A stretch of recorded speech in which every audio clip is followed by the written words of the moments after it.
chamar aqui o Eduardo. Eduardo, por gentileza, meu. O Eduardo vai conduzir uma parte aqui agora, por gentileza.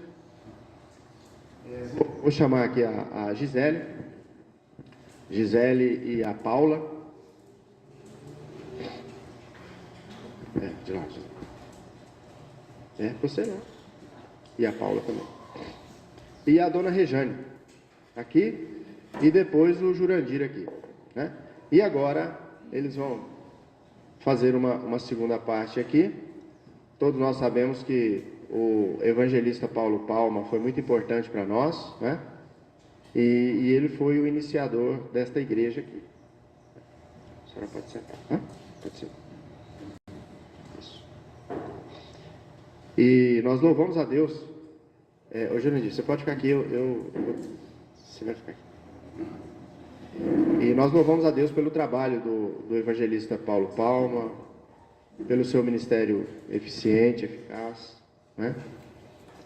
Pela a igreja nossa aqui estabelecida nesses moldes, né?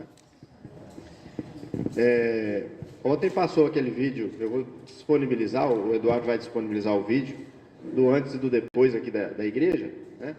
E mostrar aqui, o presbítero Jurandir foi o iniciador dessa obra juntamente com o evangelista Paulo Palma. E naquela época nós tínhamos duas condições, né? Os terrenos, as propriedades eram caras, né?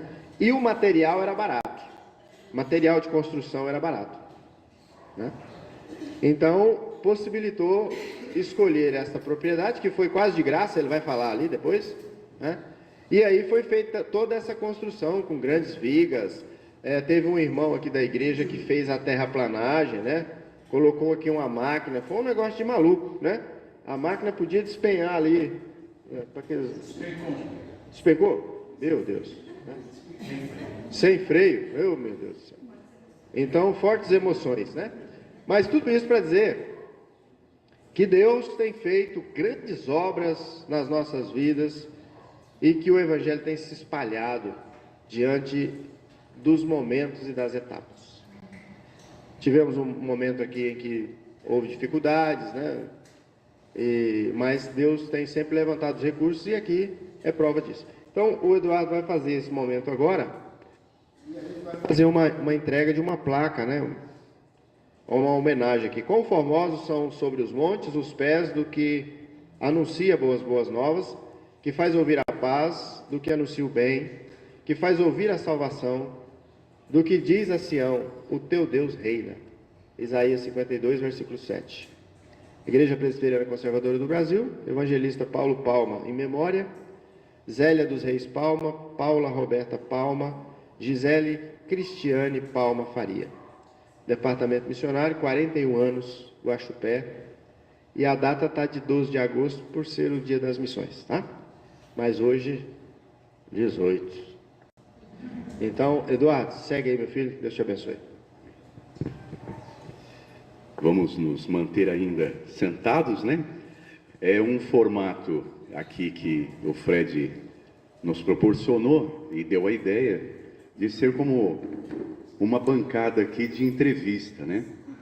Então nós vamos conduzir desta forma. O importante, primeiro, é nós levarmos em consideração que nunca podemos abandonar a história. Tem muitas pessoas hoje em dia que querem fazer as coisas para frente, mas não se atentam à história.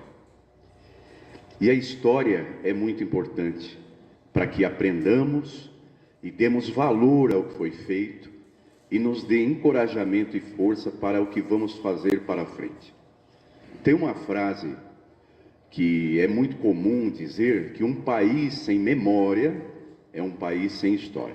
Que a gente pode retratar isso para a igreja. Uma igreja sem memória é uma igreja sem história. Então não podemos deixar de lembrar as pessoas que foram importantes para a história da nossa igreja e que foram precursores de um trabalho difícil, em épocas difíceis, para que esse trabalho pudesse chegar até aqui.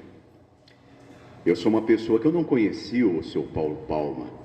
Ele também não me conheceu.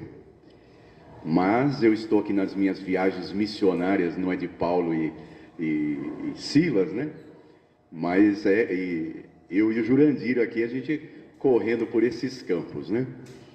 Então, o seu Paulo Palma, ele dormiu, descansou e nunca imaginou que existiria um Eduardo aqui, vindo para cá e trabalhando. Ele não viu isso. E como outros irmãos depois também que nos ajudaram nessa história. Por isso, não podemos deixar de esquecer a memória. Aqueles que pensam que a memória, história para trás, não importa. Vamos seguir para frente. Se não fosse assim, não tínhamos a Bíblia para nos alertar e nos colocar a história do povo de Deus para nos servir de lição. Então, é com muita honra e com muita satisfação que eu estou aqui, conhecendo vocês agora de ver, né? Como a história de Jó. Antes eu só conhecia de ouvir, agora os meus olhos as veem, né? E vamos começar apresentando, né? Que aqui é a Gisele e a Paula, que são filhas do seu Paulo Palma, que iniciou o trabalho aqui em Guaxupé. Foi um dos precursores desse trabalho aqui. E vamos agora passar a conversar com quem realmente importa, né? Fiz aqui uma breve introdução, mas vamos aqui conversar. Então nós vamos aqui conversar primeiro com a Paula, né? Para que ela possa lembrar um pouco aqui e falar. Eu sei que é um momento difícil, né? Mas Deus vai dar força para vocês, né? Quais são as lembranças, né, que vocês têm desse início de trabalho, principalmente para a Gisele aqui, que possa nos falar. Isso, se você pode assim dar um breve resumo para nós.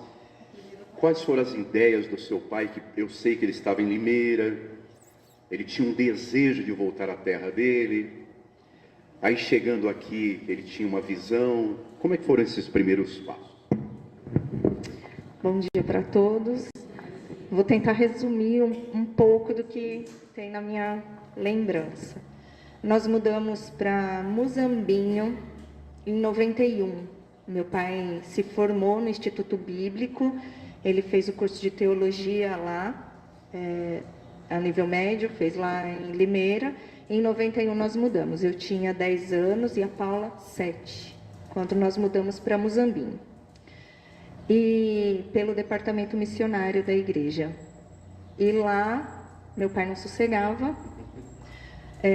O departamento missionário nessa época, eu acho que ainda hoje, nunca foi uma situação muito boa financeiramente. Então, ele sempre criou alguns tipos de trabalho.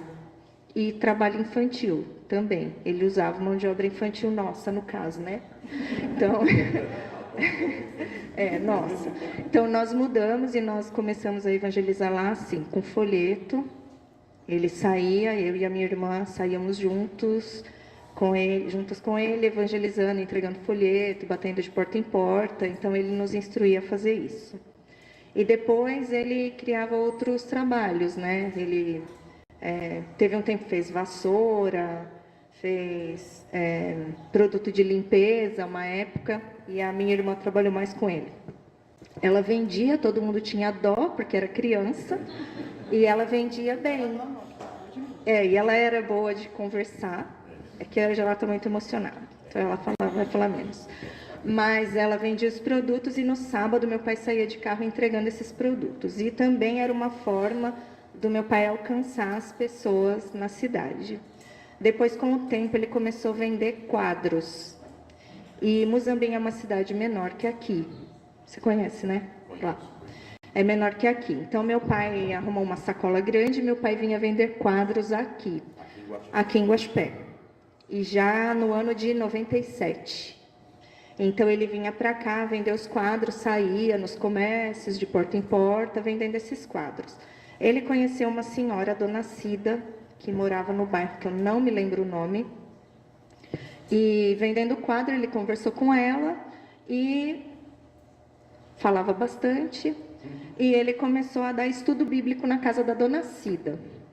E a gente, durante a semana, ele vinha os dias e dava estudo lá para ela, fazendo evangelização.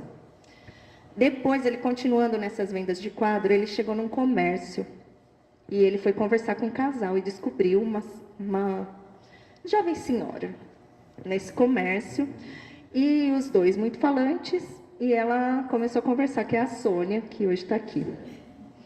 E eles começaram a conversar, a Sônia também faz parte dessa história, e meu pai falou que era da igreja presbiteriana conservadora, e ela falou, minha mãe também é, da primeira conservadora de São Paulo. E meu pai, então, veio e conhecer a dona Regiane, pegou o endereço e veio saber quem que era a dona Regiane.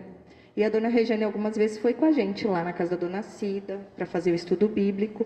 Só que com o tempo, as portas começam a se fechar. A dona Regiane prontamente abriu as portas da casa dela para começar ali um trabalho. Tinha ela e a dona Alzira, que era irmã da dona Regiane, morava na esquina da casa dela. E ali começou. E a dona Regiane, muito empolgada, falou, tem umas crianças aqui... Tem umas crianças aqui num bairro que eu ia com o carro e levava elas para a igreja. Na época, ela ia na Igreja Presbiteriana do Brasil, né, dona Regiane? E como que eu vou falar? Comunidade, uma favela, era um bairro que era com casa de madeira até, né, bem precário. Era um lugar que era invadido e tinha várias crianças lá. Então, ia a dona Regiane com meu pai, buscava essas crianças nessa invasão deles e trazia para a casa da dona Regiane. E a dona Regiane abriu as portas da casa dela. E lá, meu pai ficava com os adultos, dava o estudo para os adultos, e eu ficava com as crianças. Vinha o carro do meu pai e da dona Regiane transbordando muitas crianças. As crianças, elas... de situação bem precária, então tinha o lanche para elas, e era feito aos domingos à tarde. A gente ficava em Muzambinho, tinha a escola dominical lá em Muzambinho ainda, a gente morava lá, e vinha aos domingos à tarde para cá, para fazer a escola dominical aqui aos domingos, depois a gente voltava e lá tinha o culto às 7 da noite. Então a gente ainda não morava aqui nessa época. E às quartas-feiras também, eles buscavam as crianças e tinha essas lá. E as crianças, elas achavam que as paredes da casa da dona Regiane era lousa, então elas riscavam essas paredes, e tinha crianças de todos os tamanhos. Então, assim foi o começo daqui da igreja de Guaxupé. Já deu para ter uma boa noção ali das primeiras etapas, né? Então, tá me escutando bem, dona Regiane? Tá? Então, agora eu quero passar aqui a fazer uma pergunta para a dona Regiane, né? Nessa época aí, a senhora estava mais ou menos aí com 60 anos, mais ou menos? Mais ou menos. Então, eu vou pedir à dona Regiane que ela conte um pouco desse primeiro contato com o seu Paulo Palma, e desses primeiros trabalhos na casa da senhora, como é que eles eram? Eu sei que parece que seu pai tinha uma caravan. Era uma caravan, e aí ele lotava de criança a caravan. E dentro, atrás... 16 crianças na coisa. A polícia parava, ela está me dizendo aqui, né? Então, quer dizer, se fosse na época de hoje, a lacração, né? Não ia deixar isso aí acontecer. Mas naquela época a gente viajava sem cinto de segurança. Meu pai tinha um Fusca, né? E esse Fusca tinha uma parte atrás do banco, eu ia lá atrás. Então se freasse, então não era outra época. Mas vamos lá. Então, dona Regiane, o que eu pergunto para a senhora qual foi o primeiro contato que a senhora teve com o seu Paulo em relação à questão de serem da mesma igreja? A gente pensa que é uma coincidência, né? Mas não é, né? É a mão de Deus. E como é que foi a decisão de levar o trabalho para a casa da senhora? Ele foi vender um quadro, a minha filha tinha uma loja de flores. E ele foi lá e ofereceu para ela um quadro que ele vendia e fazer a propaganda do Evangelho, que aproveitava, né? Aí ele falou com ela, esse quadro, eu sou da igreja de Muzambinho, da igreja conservadora. Ela falou, aí nós somos conservadores de São Paulo, porque nós fomos criados lá em São Paulo, na igreja conservadora.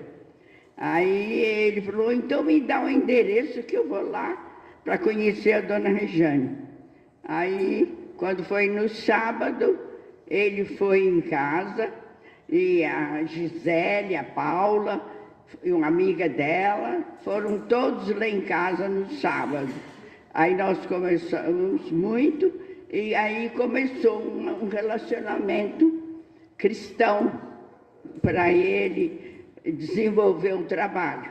Aí ele foi lá na outra casa que ela disse, e ela não aceitou muito bem o Evangelho.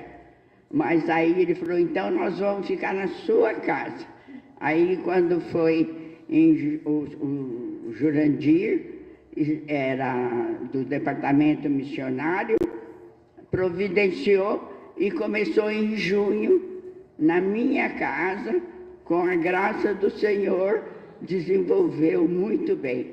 A Gisele dava aula para os pequenininhos, para os menores, e os grandes iam para a minha sala, onde ele pregava, ensinava, e assim desenvolveu a igreja. O seu Jurandir também entrou e ajudou a construir aqui embaixo, aonde nós fomos, começou a igreja lá embaixo. Aí logo em seguida, eles também esforçaram muito e fizeram aqui em cima. E pela graça do Senhor, nós estamos aqui hoje festejando tantos anos que passaram e eu nem senti, porque a graça do Senhor é maior do que tudo. E nós te agradecemos todas as bênçãos que eu tenho recebido dentro da igreja. E peço para que todos se firmem na igreja, porque é lá que nós encontramos a força, a coragem e a decisão. Completei 90 anos, pela graça do Senhor, e venci sozinha com 3 filhos. E graças a tudo, ao Senhor nosso Deus e o Jesus Cristo, nosso Salvador. Eu agradeço por todos, por tudo. Então aqui eu vou agora já passar aqui para a Paula, porque ela vai... Nessa época que você dava a aula lá, Paula, era com 10 anos mesmo? Paula não, a Gisele. Era com 10 anos mesmo que você dava aula? Só um parênteses antes, né? Quando eu já fui superintendente de escola dominical, e quando você vai tentar achar professores, e que eles são jovens, né? Pela graça de Deus, hoje nós temos um aqui que é mais jovem, que é o Gustavo, que ele aceitou esse convite. Às vezes ele fala, mas sou muito novo, não posso dar aula, né? Aí nós vamos ver um pouco da história de quem é novo e começa a dar aula.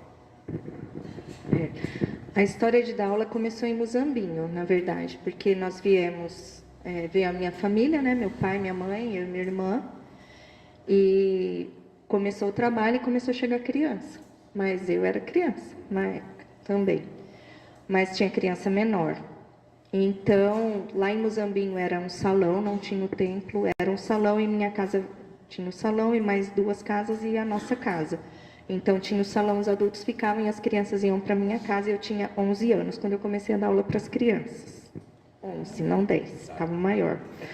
Então, eu dava aula para as crianças lá com 11 anos. Quando a gente veio para cá, eu já tinha 17, então eu já tinha uma experiência de dar aula. E aí eu acho que lá em Muzambinho eu já estava dando aula para os adolescentes, que eu fui sendo promovida lá. Aí aqui eu fiquei com as crianças. Eu fiquei com as crianças um pouco maiores, só que lá tinha criança de todo tamanho que eles traziam. E aí a minha mãe ficava com os pequenininhos. Então, meu pai ficava com os adultos na sala, eu com os maiores na garagem e a minha mãe com os pequenininhos no salão do fundo. A gente ocupava todos os espaços da casa da dona Rejane. Então, foi esse trabalho. A Paula, depois ela começou a dar aula também, mas não é muito que ela gosta muito de fazer. Mas meu pai, ele tinha essa preocupação também de formar. Então, teve um tempo, ele convidou a tia Olga, que eu acho que muitos conhecem, da igreja do Jardim Caieiras, e a Herô, a Sandra, mas em Muzambinho teve um tempo que era mais a tia Olga. Então, a tia Olga, ela trabalhava na igreja do São Barto, que na época não tinha pastor, São Bartolomeu. Então, a tia Olga vinha em São Bartolomeu e ela ia para Muzambinho. Em Muzambinho, ela conversava comigo, me ensinava, me instruía. Quando tinha um curso em Limeira, como a gente veio de Limeira, então, quando tinha curso de escola dominical, eu ia para participar desses cursos, para aprender também a dar aula, porque o que eu sabia de dar aula era de ver as aulas, e não de participar. Desde então, eu sou professora de escola dominical, até hoje. Que bênção, né? Que trabalho envolvendo a família e usando a casa de uma irmã para poder entrar numa região e evangelizar, levar a palavra de Deus e levar uma palavra fiel, né? Que a nossa igreja preza muito. Vou pegar o gancho da dona Rejane, que ela falou da questão do começo do trabalho e como é que o departamento missionário se envolveu com esse trabalho, que naquela época o Jurandir fazia parte da diretoria do departamento e começou ali uma relação com o seu Paulo Palma. Eu não tenho muita ideia, depois ele vai falar aqui, se essa relação começou aqui ou se ela já começou, era anterior. Mas aqui eu acho que foi aonde ela se intensificou, né? E pedir ao Jurandir, então, que possa dar um breve depoimento sobre como é que foi esse começo de trabalho entre o departamento missionário e o trabalho da dona Rejane aqui com a família do Paulo Palma, para que as coisas começassem a tomar forma, passar ali de um trabalho dentro de uma casa, para depois se transformar aqui numa igreja, né? Eu peço aí que você possa dizer um pouco sobre isso, Jurandir. A história, talvez para os irmãos entenderem como... Eu não tenho muita coragem, não. Quem tem coragem são os irmãos da igreja. Eu sempre faço alguma coisa quando eu tenho um respaldo atrás de alguém que tem coragem. Então, eu me sinto medroso até. Mas Deus me coloca pessoas ao meu lado que estão mais corajosos que eu. Talvez aí está um pouco do segredo de ter coragem. Porque quando eu entrei no departamento missionário, a Arruda me chamou, porque realmente houve um problema muito sério com o tesoureiro do departamento missionário. Nós perdemos todo o dinheiro que o departamento missionário tinha. Talvez o Arruda me viu uma pessoa presbítero, um pouco responsável por isso tal, e eu já era tesoureiro da igreja de Guarulhos, eu assumi a tesouraria do departamento missionário, mas numa situação muito difícil. Que eu pedi a conta, eu falei assim, a conta não tem, você vai abrir uma nova. Dinheiro, ele não tem. É exatamente por esse problema que o tesoureiro desviou tudo, né? Eu trabalho na Volkswagen, né? E para mim é muito difícil, entendeu? O que eu fiz? Eu fui na hora do almoço no Bradesco, naquela época era muito difícil. Não tinha nada de internet, era tudo tratado pessoalmente, né? Abri uma conta, que até hoje é a conta do departamento missionário, e fazia tudo isso na hora do almoço da Volkswagen. Eu tinha uma hora de almoço. Mas como a firma era meio perto da agência do banco, eu não tinha carro, não tinha nada. Eu tinha carro, tinha carro. Eu pegava o carro do pátio, levava lá, tinha que pagar o estacionamento, mas tentava fazer todo o movimento da missão. Aí, nessa de ser tesoureiro, eu chamei o Virgílio, a Virgínia, que era amigos pessoais meus, entendeu?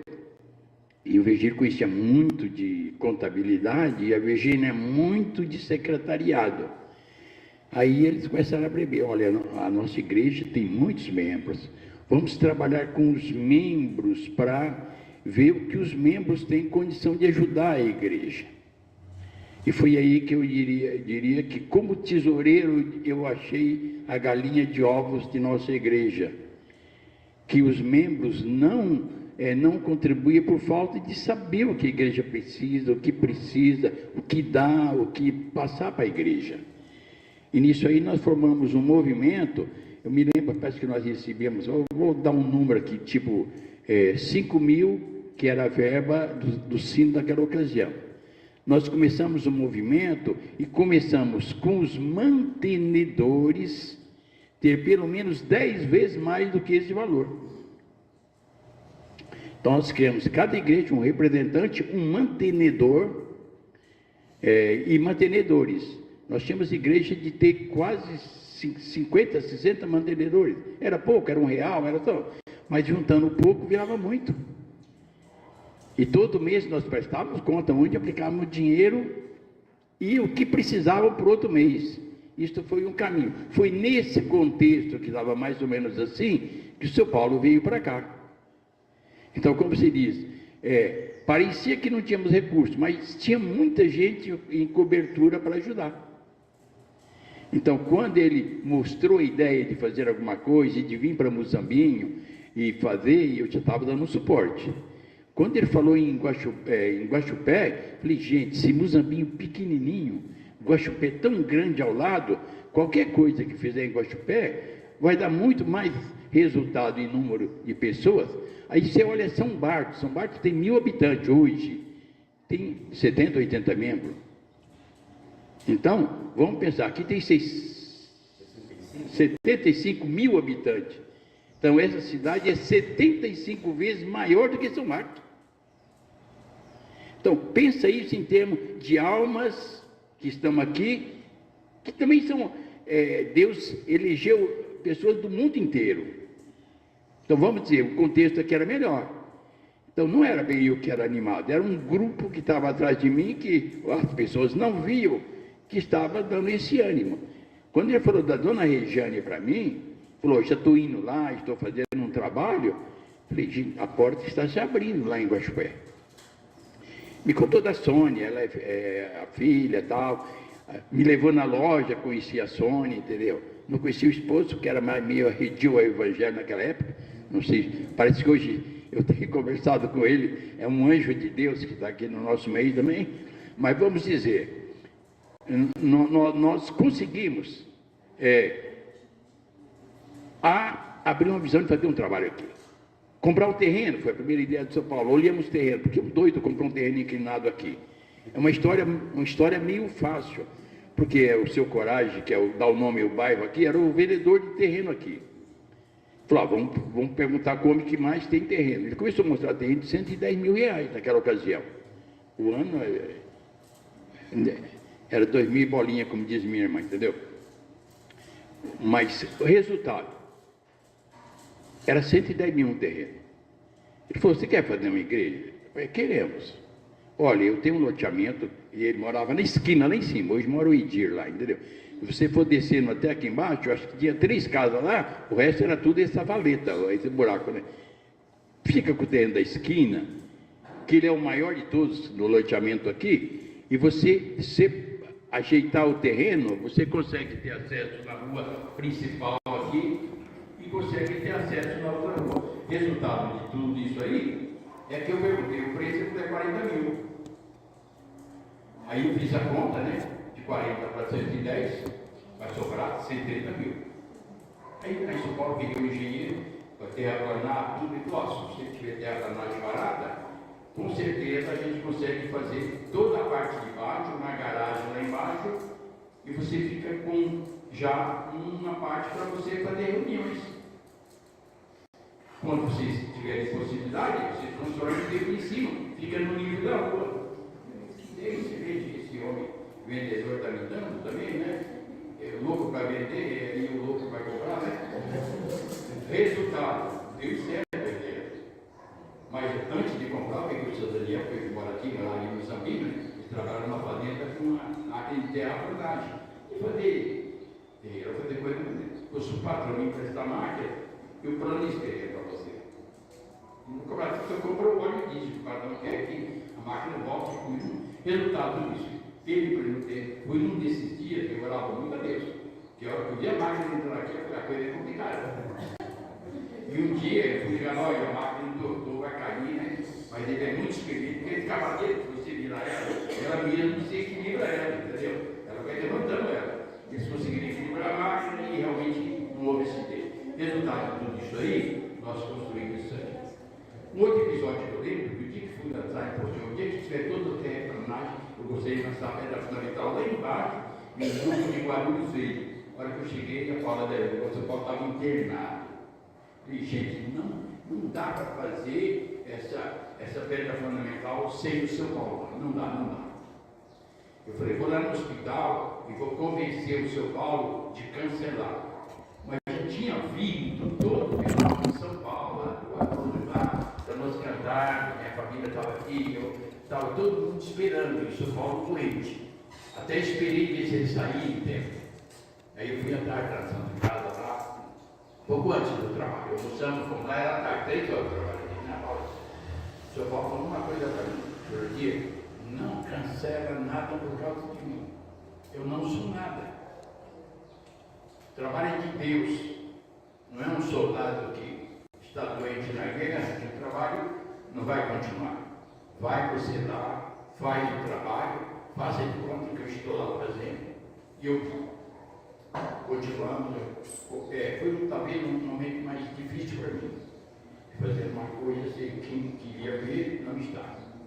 Mas Deus nos deu força, fizemos, a parte de baixo foi construída, o trabalho foi feito, e depois, quando saí da missão, ainda não tinha o terreno.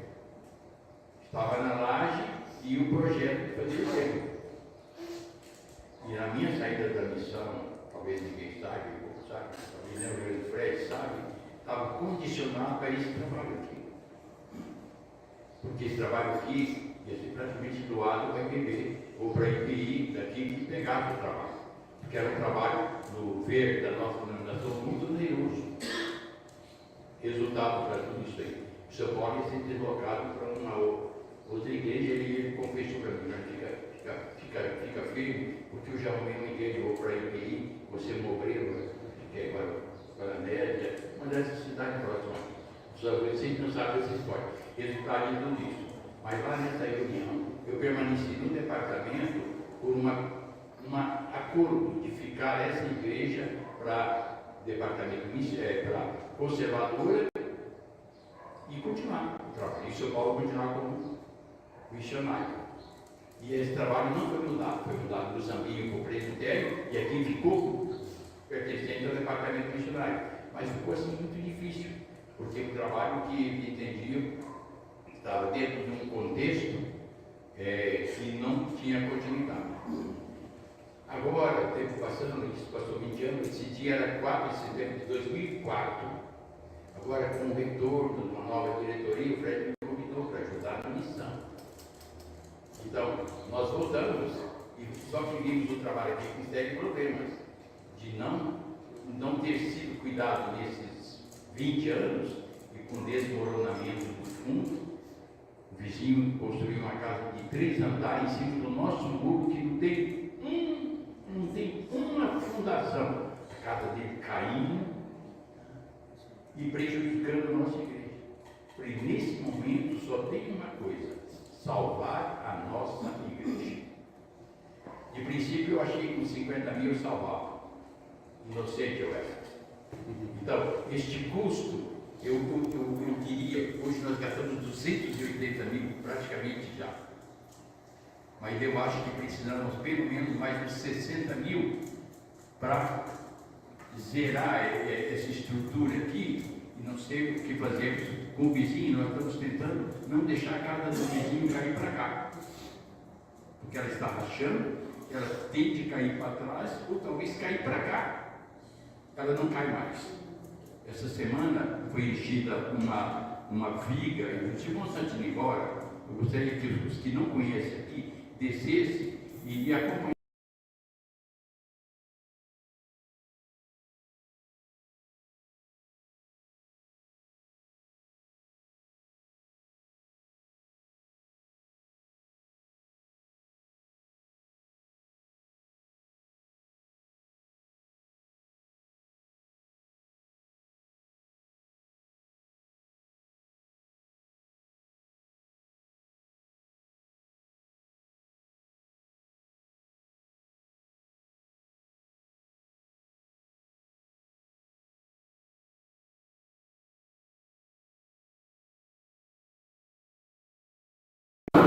no mesmo nível aqui da igreja, com acesso lateral, igual aquele sanitário que vocês vão ver lá embaixo, semi-acabados. Pretendemos nesse próximo mês fazer igual aqui em cima também, para ter, porque hoje, para a pessoa participar do culto e tudo, ele tem que ir lá embaixo no sanitário. Melhoramos as condições, que tinha uma escada, uma rampa muito ruim, então tem uma rampa boa, dá para ir, inclusive com cadeirante, mas precisamos ter sanitários aqui em cima. É o que nós estamos fazendo.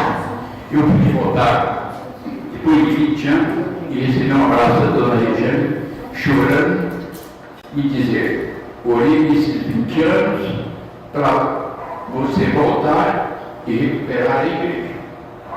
Chorando. Falou isso para mim.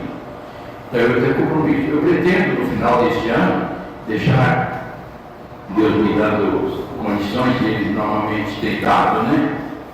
Deixar esse trabalho, porque eles são da superintendência do departamento missionário, só que a diretoria está dando 2 anos de prazo. Esse ano é o primeiro, e o ano que vem o segundo, e se tudo tiver correndo bem, esse trabalho passa para o presbitério, e o presbitério assume toda a responsabilidade do trabalho. Na minha cabeça, se ainda não der para assumir como igreja local, talvez uma igreja de porte, né, que é, no caso é São Barco, né, assuma talvez como uma congregação local, né, e dê todo o suporte. É o único, talvez, meio agora que nós já temos condição de criar, numa cidade desse tamanho, que é Guaxupé, uma estrutura para nós termos aqui uma igreja conservadora forte. As dependências vão dar condição para essa igreja. Essa igreja pode ter 200 membros, tranquila, com essa estrutura que ela tem. Porque vai ter um salão lá embaixo perfeito, vai ter uma casa pastoral e vai ter as dependências. No plano, nós estamos fazendo de acordo com a legislação de deficientes e tudo, para pegar o alvará do bombeiro, o alvará da prefeitura, para termos uma igreja totalmente legalizada nessa localidade. Nós contamos com a ajuda pessoal de irmãos que têm propriedades cafeeiras aqui, que tem sido, eu diria, nosso braço direito e nosso braço esquerdo também no sentido. Embora a missão é a nossa cabeça no sentido financeiro. A missão já investiu mais de 100 mil reais, fora as ofertas, nesta obra aqui. Precisa investir mais? Precisa. Tem condição? Não. Mas Deus vai destravar essa porta. Já tem um obreiro aqui trabalhando de forma de licenciado. Quem julga se deve continuar ou não é o presbitério e a missão, né? Esperamos que tudo corra bem, e ele continue e dê tudo certo, né? Porque ele está tomando consciência do fato e das pessoas e estão trabalhando. Eu oro a Deus para dar uns 10 anos para a senhora, que pelo menos a senhora vai. Tem um rapaz que era da 7ª, fez 100 anos, e ele fazendo velhinha lá, tudo alegre. Eu me vi a senhora com 100 anos nessa situação. Vou contar uma coisa aqui que eu acho que a Nayara ficou muito triste. Olhei para a carinha dela, ela estava mais ou menos, entendeu? Não sei se estava triste. Mas o Fernando, na idade, ele estava lá nessa hora e pensa assim, né? Não tem negócio de cortar rolo? Tem, né? Aí, quem devia estar cortando a filha, né? Sônia, né? Mãe, para quem a senhora vai dar o primeiro pedaço? Eu falei, ela vai dar para Nayara. Não, eu vou dar para o Jurandir o primeiro pedaço. Se eu pudesse enfiar debaixo do sofá na casa dela, aí eu teria enfiado. Mas fui lá pegar e o bolo gostou dele. O bolo mais gostoso que eu tinha comido na minha vida. É mais que eu confesso.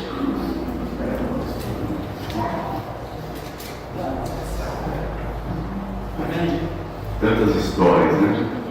Todos os anos e o tempo agora já está ficando um pouco apertado. Eu não sei se a Paula tem alguma condição de falar um pouco. Tá.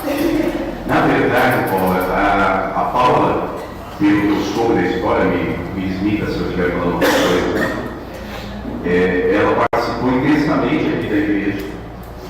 A área dela era contabilidade, não é isso? E ela ajudava muito na parte administrativa aqui da igreja, junto ao pai dela. E eu queria que você pudesse aqui, né, dar um relato de como é que era esse trabalho que você tinha com seu pai aqui, dessa época. Saber como a igreja ficou depois e como é que você está vendo agora, vamos dizer, essa revitalização dessa igreja. Qual é o seu sentimento em relação a tudo isso? Eu vou tentar falar, porque eu não era, mas nos últimos 10 anos isso aflorou muito. Bom, o trabalho com o pai começou quando a gente era criança, né? Desde primeiras, depois nos ouvindo o Fred falando, o pastor Fred, falando hoje sobre entrega de folheto. Eu lembro quando eu saí com o meu pai para entregar folheto nos ouvindo, e eu lembro de falar, e ele depois sempre me lembrava também, que nós entregamos muitos folhetos, que lá o trabalho era 1h da tarde. E aí eu falei para ele, falei assim, nossa pai, não vai caber. Como que a gente vai fazer? Porque eu só era pequeno. Como que a gente vai fazer com esse monte de gente que a gente chamou? Né? Esperando que encher, né? E ele disse que olhou para mim e falou, se tiver um que for, já tá bom, né? E aí a gente vai descobrindo que não é tão simples assim, né? Não é, infelizmente, não é tão simples. Bom, eu trabalhei com o pai aqui, dei aula para criança, apesar de você não ter um dom. Dei aula para criança, para adolescente. Tive a honra de dar aula para o pastor Ricardinho, né? Quando ele foi para a igreja. Então, não é que eu estou velha, não, é que eu também comecei cedo. E eu falo isso porque quanto é bom quando nós vemos que eles crescem e não por nós, que nós somos falhos, mas pela graça de Deus. Continuam seguindo o Wesley, que estava aqui ontem fazendo profissão de fé, bênção do Senhor, também na nossa vida, na nossa família. Então, isso é muito importante. Quando eu me mudei para cá, minha irmã se casou, foi para São Paulo, então meu pai, como ele era muito paciente, no outro dia ele chegou lá com o caminhão de mudança e me trouxe para cá, em 2009. E aí eu vim morar com os meus pais aqui, que foi quando eu comecei mesmo a frequentar o trabalho de gospel. Porque quando eles estávamos ali, eu vinha, mas era bem menos, né? A gente vinha no trabalho da Dona Regiane e tudo, mas estava não trabalhando tanto. E aí, quando em 2009 a gente foi se casou e foi embora daqui, então aí não tinha como correr mais. Aí era com a gente o negócio. Então nós ficamos, meu pai ensinou muito responsabilidades, lógico, com a parte administrativa, tudo. E o meu trabalho, ele se intensificou quando meu pai foi embora.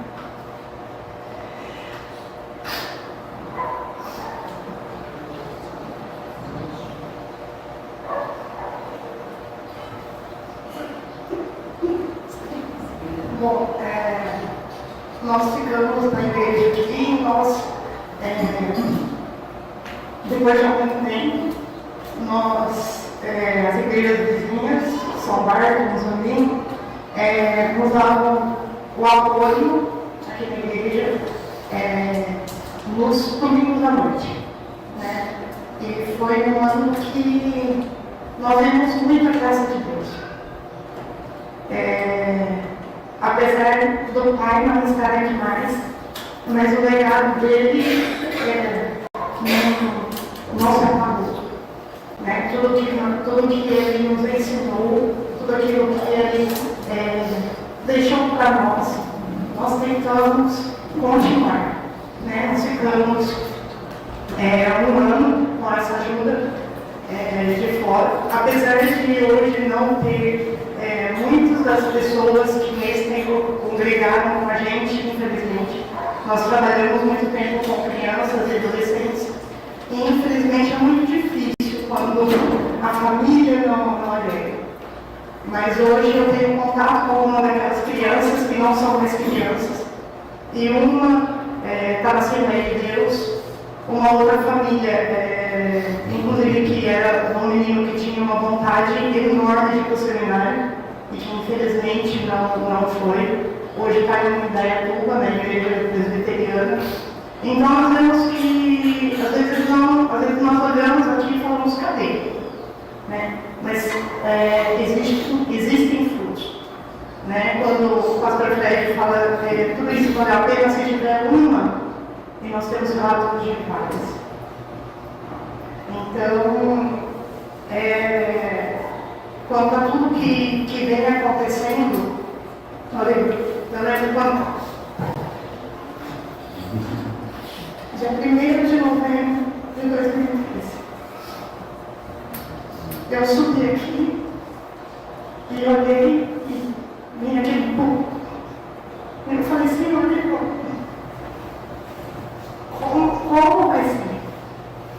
O trabalho não é nosso. O trabalho não é do meu pai. Apesar de ele ter se esforçado tanto e ter ficado até o último minuto. Né? Para quem não sabe, a história do carro lotado foi até segundos antes dele falecer. Ele estava com o carro cheio de criança. Deu 2 voltas no bairro com o carro cheio de criança. E ele parou o carro e Deus olhou. Então, no bairro das crianças, num bairro que ele com o carro cheio de carro atrás, e ele foi buscar uma senhora para levar para receber a sua aposentadoria. E aí ele pegou, encheu o carro de criança, deu uma volta, desceu aquele tanto de criança, ele deu outra volta, pegou outras crianças, deu outra volta pelo bairro e falou para elas, amanhã eu volto para levar vocês para tomar sorvete, hoje eu tenho médico. E ele virou a esquina, parou o carro e Deus o chamou. E engraçado que um bairro muito complicado, algumas pessoas já chegaram ali, já tiraram antes que eu chegasse ali com a minha mãe. E aí, algumas pessoas falavam assim, tem que tirar o carro do seu pai de lá, porque ele está cheio de carros, vão roubar o carro do seu pai, vão roubar as carros. E nós olhamos e falamos, não, pode ficar tranquilo, o bairro é complicado, mas ninguém vai mexer. Porque as pessoas ali o conheciam muito bem. E ele morreu onde ele amava. Ele morreu no meio de pessoas que ele falava do Evangelho. Ele lutou muito por essas pessoas. E hoje, o resultado das pessoas olharem para cá, novamente, depois de tanto tempo, é só graça. É muito bom ver o Fernando, a Viviane aqui. Eu sei que não é fácil. Eu sei que quando foram para a eu falei, Senhor, misericórdia. Porque não é fácil. É um trabalho que nós vivenciamos e nós sabemos, mas nós temos a certeza que meu pai, ele plantou um planta, outro colhe, mas o trabalho não é nosso, o trabalho é de Deus. E nós vivenciamos isso todos os dias e nós estávamos aqui. E nós vamos continuar vivenciando isso na nossa vida enquanto nós dependemos unicamente do nosso Deus. E eu tenho certeza que todo esse trabalho não é vão. Não foi na pessoa do meu pai, não foi na pessoa da minha mãe, que por longos anos me impôs isso daqui. E o sentimento dela, uma vez ela ficou com um problema no joelho. E eu falei, mãe, a senhora está negociando com Deus. E ela falou, não posso parar de lutar porque eu tenho que limpar a igreja. Senhor, o senhor vai, essa dor não vai passar. Como que eu vou limpar a igreja? Eu falava, não. Ela falou, não, era o prazer dela. Uma das coisas que ela sofreu quando nós fomos embora foi isso. Ela conta com todo o amor do mundo que ela zelou por muitos anos nessa igreja. O nosso coração na obra missionária hoje em todo esse processo e tudo isso que tem acontecendo é resultado de muita oração, é resultado de muita graça de Deus. Meus irmãos, com esse depoimento maravilhoso, Que bom que você conseguiu falar. Né? Foi muito bom, né? Tem que mandar parar. Não, mas foi muito bom de ouvir, porque as histórias, como eu disse no início, né? A memória, ela não pode ser esquecida. Essa igreja tem uma história, tem um começo, e ela tem que ser sempre preservada, sempre lembrada. Com certeza o trabalho do seu pai não foi bom. E Deus levou ele de uma forma maravilhosa, aonde ele gostava de estar e sem nenhum tipo de constrangimento, de dor e de nenhuma punição, mas sim de graça. Ele ali no seu carrinho, aonde ele levava suas crianças, e faleceu ali, praticamente dormindo. E com certeza, neste momento, ele está lá, vivenciando as glórias que Deus reservou para ele mesmo. Né? E assim, a igreja fica muito feliz de conhecer vocês, aqueles que não as conheciam. E a gente poder ter esse prazer de saber que vocês continuam preservando a memória do Pai de vocês. E que aquela parábola que tem do semeador, seja ela a inspiração que o semeador ali plantou em vários terrenos. Uns não brotaram, mas teve um que brotou. E esse que brotou foi da onde você viu que a semente que seu pai colocou por essa região, ela se intensificou e continua dando fruto. E vão continuando para lá. Para a gente encerrar, eu vou passar aqui a palavra para que a Gisele possa finalizar aqui com as suas palavras finais e depois nós passarmos aqui a um momento de poder fazer a homenagem aqui da placa do pai de vocês. Meu pai faleceu em 2013, no dia da reforma, dia 31. E depois que meu pai faleceu, o chamado ministerial para pregação era do meu pai, não era da minha mãe. A minha mãe ajudava de outras formas, e muito. Mas no ano de 2013, logo que meu pai faleceu, em 2014, quem teve que ficar, assumir, foi minha mãe e minha irmã.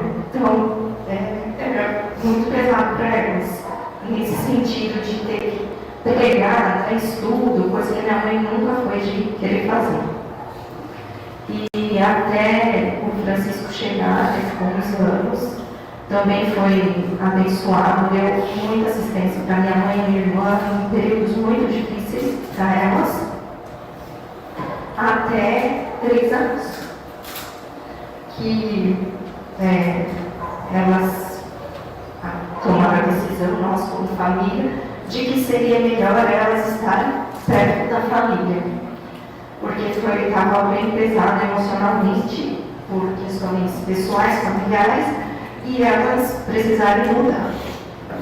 E a gente sabe disso, falam que a minha mãe não quis estar aqui, e quando a gente chegou eu entendi que foi melhor, porque são muitas emoções para nós.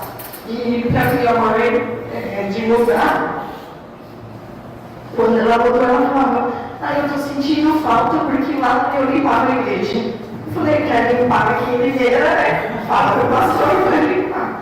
Mas aqui a minha mãe não sentia que era só a igreja, era como se fosse a casa dela mesma. Então ela cuidou assim, ela tinha muito carinho. Teve um tempo que teve uma pessoa que limpava para minha mãe, era, nossa, quase a morte dela, porque ela fazia isso com muito gosto, com muito prazer. E a decisão de mudar foi emocionalmente melhor, né? Estão perto da nossa família, que dá esse apoio, não estão perto de mim, mas estão perto da família. E quando nós ficamos sabendo do Fernando, foi um momento muito feliz para nós, apesar do desafio, que a gente sabe. Mas você e estão nas nossas orações sempre. Por porque a Paula, quando a gente viu a igreja, toda a mudança, tudo que está acontecendo hoje, quanto tempo nós ficamos nos sentindo quase desamparados mesmo. Então, teve apoio, os pastores vieram, mas como tem feito a diferença toda isso que tem acontecido, essa estrutura. Então, não tinha como a gente não estar aqui nesse final de semana. E o Fred é um irmão muito amado nosso, desde muitos anos. E meu pai tinha um carinho muito especial com o Fred, amava muito o Fred. Então, quando ele assumiu, eu falei, ai, graças a Deus, Fred. Então, nós somos muito gratos a Deus. E a nossa oração é para que essa igreja cresça. Eu fiquei com muito medo mesmo de fechar. E eu achava mesmo que ia fechar. Então, oro muito para que Deus abençoe, para que chegue pessoas, para que esses folhetos alcancem corações e todo o contato que o Fernando vai ter vai ser bênção para essa igreja. Então, eu vou fazer o seguinte, vou pedir que a gente fique em pé, vou pedir a dona Regiane que faça. Vamos ficar em pé? Deixa eu passar aqui para o lado de cá.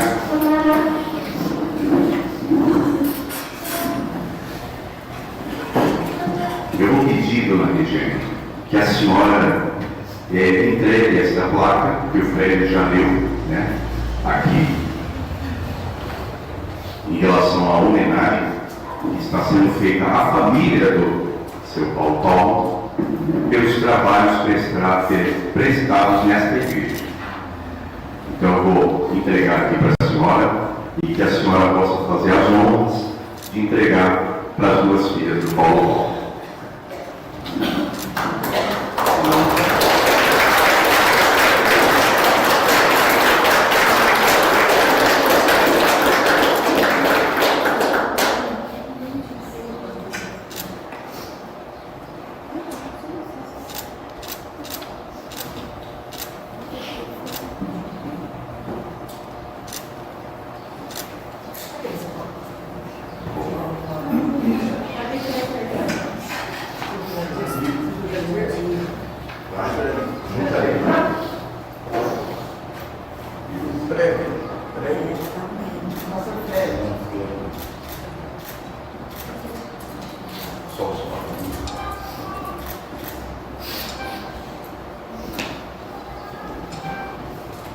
Vou pedir ao Jurandir que nos dirija a uma oração agora e assim a gente dá encerramento aqui a essa parte e depois a gente dirige.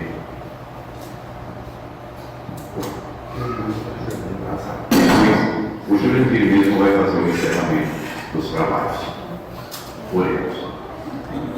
Eterno Deus, nós mais de admitir, nos encontramos nesta manhã, já não é quase no da tarde, Senhor de Deus, para esse momento também de congregamento cristão, de comunhão cristã, que é também, Santo Deus, estar com aquelas pessoas que aqui deram início a esse trabalho que nas tuas mãos temos clamado, que use como instrumento de pregação da tua palavra, de conversão de almas, não pelo trabalho humano, mas pelo teu Espírito Santo, que é dono, Santo Deus, das ações de edificação e conforto do teu povo. Amém. Auxilia todos, Santo Deus, nesta empreitada, que sabemos que ao lado, aos olhos humanos, é bastante difícil de se enfrentar, mas sabemos que com essa Trindade Santa à frente, nada detém.